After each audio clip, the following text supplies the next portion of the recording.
M23 izabyakira gutyo? Ikintu ntabwo M23 izacyemera.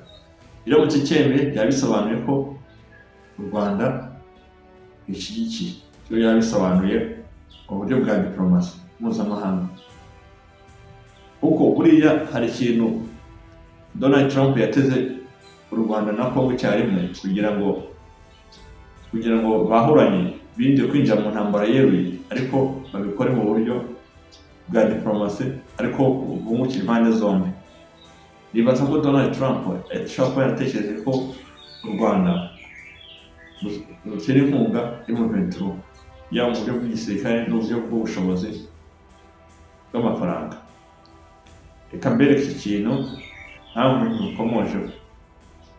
Uko ntabwo gikomojeho ni uko batekerezaga ko iyo bavuga ngo bagiye gusinyanya bizinesi z'ubucuruzi bw'amabuye y'agaciro, bumvaga ko u Rwanda ruzahita rubwira M23 ati nimusubire inyuma, ati twebwe tugiye kwinjira muri deal, namwe inyungu zizabageraho. Wenda akaba bibwira ko M23 yaterwa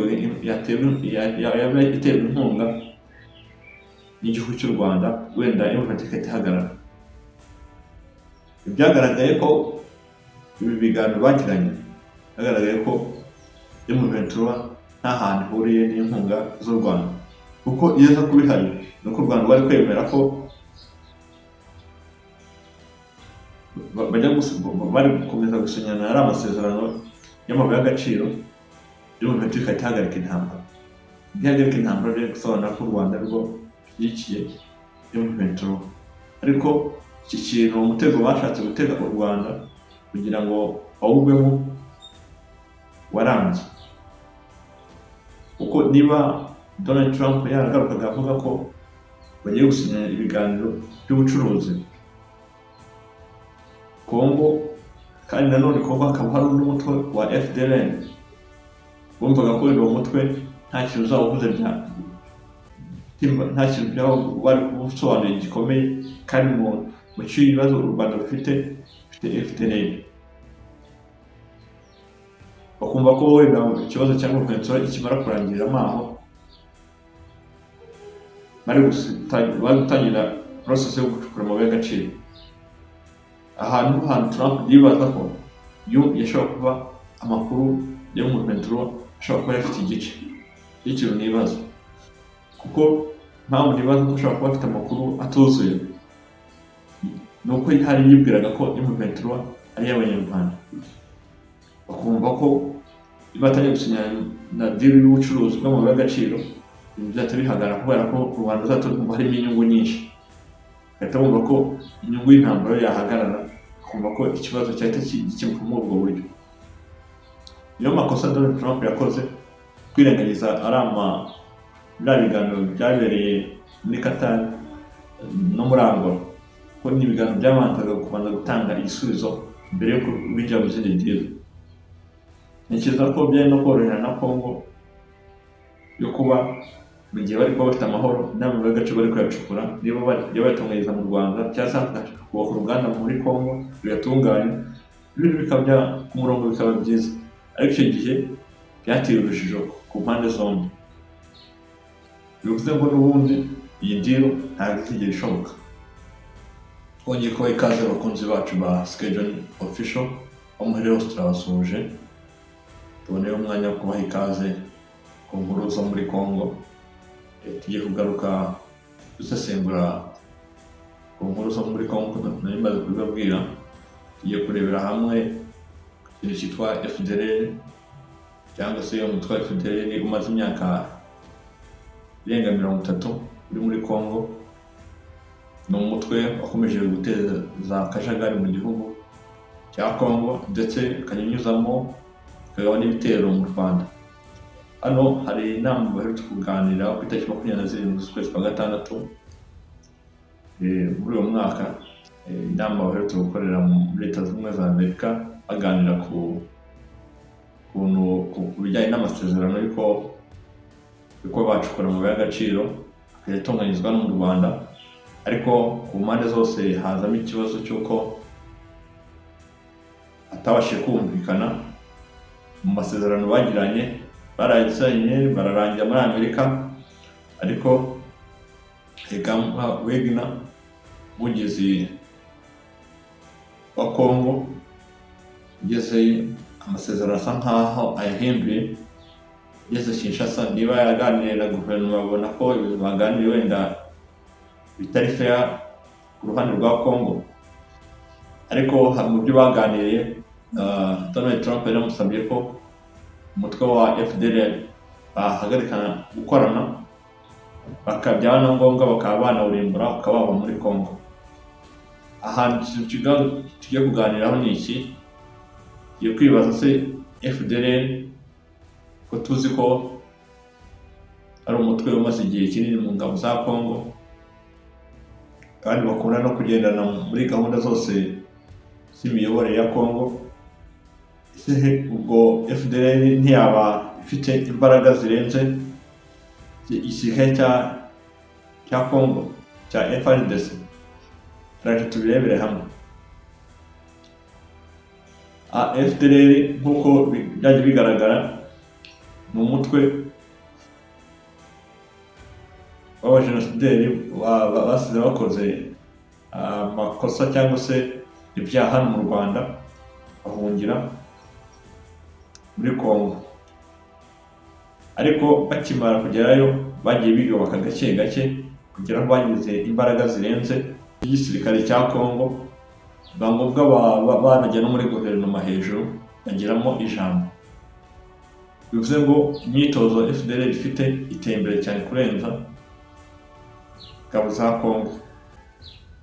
Byagiye bigaragara ko igisirikare cy'ingabo za Congo byagiye bigaragara ko atari igisirikare wakwiringira ko ari igisirikare gishobora kuba cyahangana na FDLR, ko n'ikimenyimenyi FDLR buriya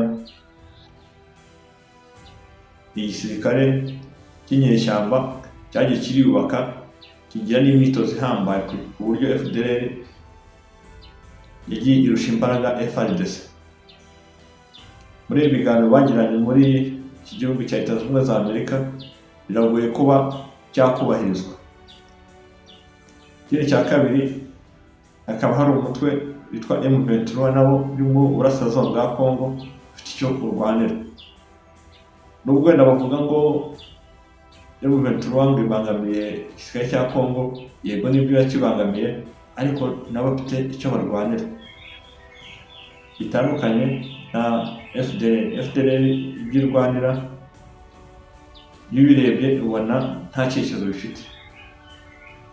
M23 irarwanira uburenganzira bwabo, ariko FDLR nta kirwanira mu by'ukuri. Biranagoye no kuba Congo ubwayo ishobora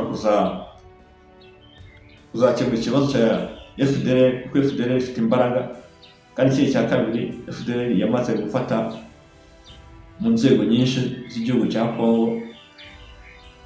Biragoye no kuba babwiye ko n'u Rwanda bahagaritse amasezerano na FDLR, biragoye kuba byakemerwa kuko ikigaragara cyo urebye imikoranire bagirana, urebye n'abanyabyaha bagiye basaba ko bahereza u Rwanda, byagiye bigorana ko baboneka. Ikindi cya gatatu ni uko iki gihugu cya Congo kibamo imitwe myinshi, habamo imitwe iri hejuru ya 200, ni imitwe myinshi cyane. Ndabibaza impamvu M23 ariyo bashyira ku gitutu cyane kurusha indi mitwe yose, kandi M23 ikirwanira yakigaragaje ko ari ukurwanira uburenganzira bwabo, uko gukomeza kwirinda gukomeza gupfa bazira ubusa.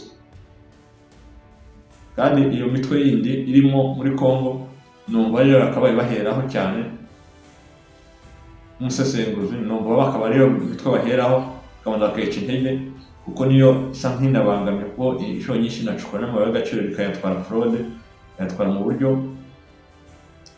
butari fair, butanyuze mu buryo leta yakabaye ibyemera.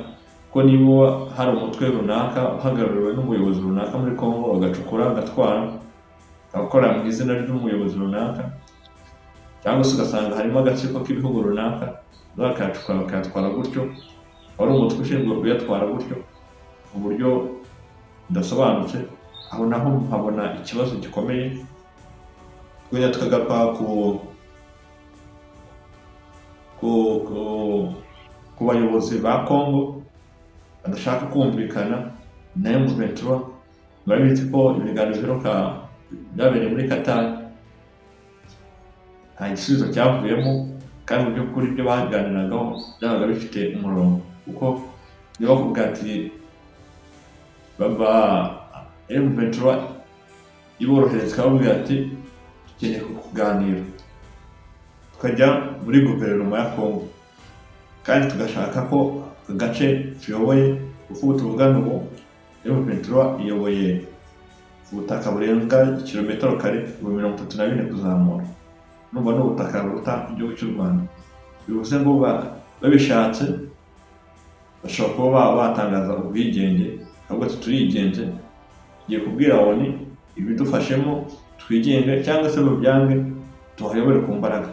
Ko ikigaragara cyo M23 cyangwa se FC M23 ko murabizi na alliance iyobowe na Corneille Nangaa, uvuga ati dushobora gufata ubutaka tukigenga, kuko niba badatangaza ubwigenge bakaba bavuga ngo twakicara tukaganira cyashoboka. Kandi utatangaza ko bakicara bakaganira ni umuntu ufite territoire cyangwa se ubwo butaka Congo irimo iravuga ko M23 yatwaye. Bivuze ngo M23 bufite mu biganza bwabo, bivuze ngo ifite ubushobozi bwo kuba yabukoresha icyo ishatse, ariko irimo irashaka ko baganira, ariko guverinoma ya Congo ntibyemera. Tshisekedi ntashaka kwemera. Iki kintu rero abantu benshi iyo bakirebye gutya bakomeza kwibaza byinshi, ariko icyo kwibazaho gikomeye ni iki? Ese ni iki gituma Tshisekedi ataganira n'iki gihugu cya n'uyu mutwe wa AFC M23? Ko ibyo babasaba byumvikana. Ibyo babasaba si uko ubutaka babwomora kuri Congo, icyo babasaba ni uko baganira bagashaka igisubizo ku buryo burambye. Bivuze ngo rero niyo mpamvu iki kintu ndagihuza n'ubukoroni.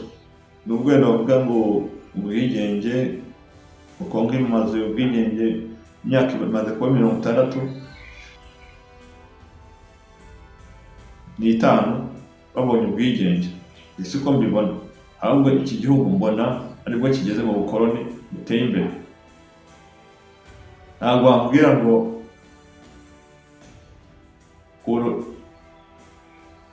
ukuntu igihugu cyabukoronije nk'Ububiligi cyagira ijambo muri Congo kugira ngo abenegihugu barwanire igihugu cyabo bakabura ijambo.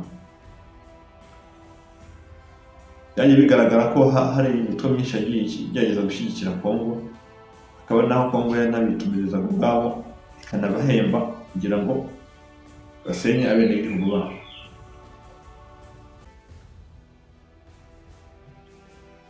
Corneille Nangaa yakomeje kubigarukaho, ariko akabivuga we na Joseph Kabila bakomeje kubigarukaho, bavuga ati se niba Congo idashobora kumvikana natwe kandi ikaba yumvaga idashaka no kwigenga, yo ishaka iki?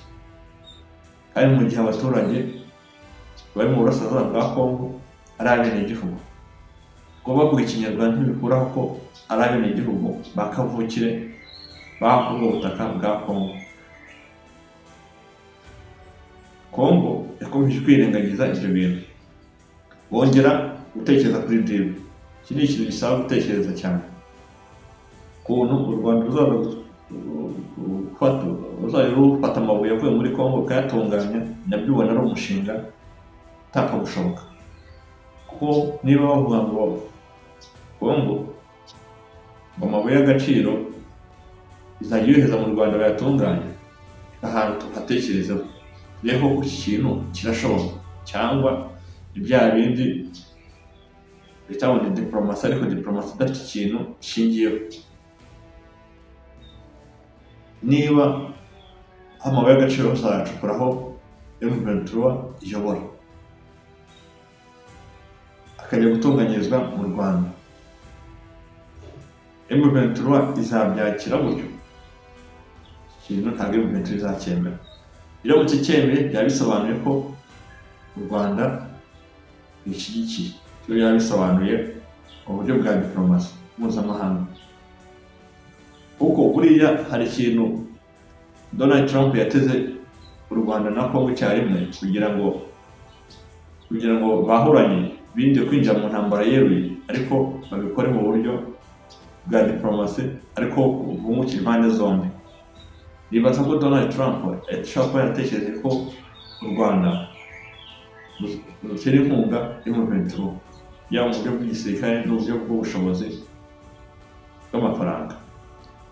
Reka mbereke iki kintu ntabwo gikomojeho. Uko ntabwo gikomojeho ni uko batekerezaga ko iyo bavuga ngo bagiye gusinyanya bizinesi z'ubucuruzi bw'amabuye y'agaciro, bumvaga ko u Rwanda ruzahita rubwira M23 ati nimusubire inyuma, ati twebwe tugiye kwinjira muri deal, namwe inyungu zizabageraho. Wenda akaba bibwira ko M23 yaterwa inkunga n'igihugu cy'u Rwanda, wenda M23 igahita ihagarara. Byagaragaye ko ibi biganiro bagiranye, hagaragaye ko M23 nta hantu ihuriye n'inkunga z'u Rwanda, kuko iyo aza kuba ihari ni uko u Rwanda rwari kwemera ko bari gukomeza gusinyana ari amasezerano y'amabuye y'agaciro, M23 igahita ihagarika intambara. Ihagarika intambara rero gusobanura ko u Rwanda rwo rushyigikiye M23, ariko iki kintu umutego bashatse gutega u Rwanda kugira ngo bawugwemo warambye. Kuko niba Donald Trump yaragarukaga avuga ko bagiye gusinya ibiganiro by'ubucuruzi Congo, kandi nanone Congo hakaba hari undi mutwe wa FDLR, bumvaga ko uwo mutwe nta kintu uzawuvuze nta kintu byaba bari kubusobanurira gikomeye, kandi mu cy'ibibazo u Rwanda rufite FDLR. Bakumva ko wenda ikibazo cya M23 ikimara kurangirira amaho, bari gutangira process yo gucukura amabuye y'agaciro. Ahantu Trump yibaza ko yashobora kuba amakuru yo mu M23 ashobora kuba yafite igice cy'ikintu nibaza, kuko mpamvu nibaza ko ashobora kuba afite amakuru atuzuye ni uko hari yibwiraga ko M23 ari iy'Abanyarwanda. Bakumva ko batangiye gusinya na deal y'ubucuruzi bw'amabuye y'agaciro, ibintu byahita bihagarara kubera ko u Rwanda ruzatuma harimo inyungu nyinshi. Bahita bumva ko inyungu y'intambara yahagarara, kumva ko ikibazo cyahita gikemuka muri ubwo buryo. Niyo makosa Donald Trump yakoze, kwirengagiza biriya biganiro byabereye muri Qatar no muri Angola, ko ni ibiganiro byabanzaga kubanza gutanga igisubizo mbere yo kubinjira mu zindi deal. Ntekereza ko byari no korohera na Congo yo kuba mu gihe bari kuba bafite amahoro n'amabuye y'agaciro bari kuyacukura, niba bajya bayatunganyiriza mu Rwanda cyangwa se bakubaka uruganda muri Congo ruyatunganya, ibintu bikaba ku murongo bikaba byiza. Ariko icyo gihe byateye urujijo ku mpande zombi. Bivuze ngo n'ubundi iyi deal ntabwo izigera ishoboka, kuko batekerezaga ibintu ntabwo ariko bizagenda. Reka turebere hamwe noneho mu gihe igihugu cya Congo n'u Rwanda, mu gihe deal basinyanye, bavuga ko hashobora kuzaza ibindi bihano mu gihe ayo masezerano atakubahirizwa. Ariko reka turebe ibihano, ninde uzahanwa, ninde uzahanirwa guhanwa. Ku ruhande rw'u Rwanda barushinja ko rutera inkunga M23. Ku ruhande rwa Congo barushinja ko rutera inkunga FDLR, ihungabanya igihugu cy'u Rwanda. Ese ni ikihe gihugu kizahana? Twandikira muri comment, tuzabigarukaho ubutaha tubisesengura. Twandikire tubwire uko mubyumva. Uwo ni umukoro mbasigiye kugira ngo ubutaha tuzawugarukeho. tugakoramo ikindi kiganiro. FDLR yatewe inkunga na Congo, ibyo biranazwi na Congo irabyemera. M23 ndashinjwa ko iterwa inkunga n'u Rwanda ntabwo rubyemera, ntaho byigeze rugaragara ko bashyigikiye M23, babihakanye mu myaka yose yatambutse, barabihakanye nta hantu bigeze babyemera. Byagize ngo tubwira muri comment, mwibuka nyaboneka like, share ni ingenzi cyane, na subscribe muzongera. Turabashimiye, mugire ibihe byiza, naho mutaha.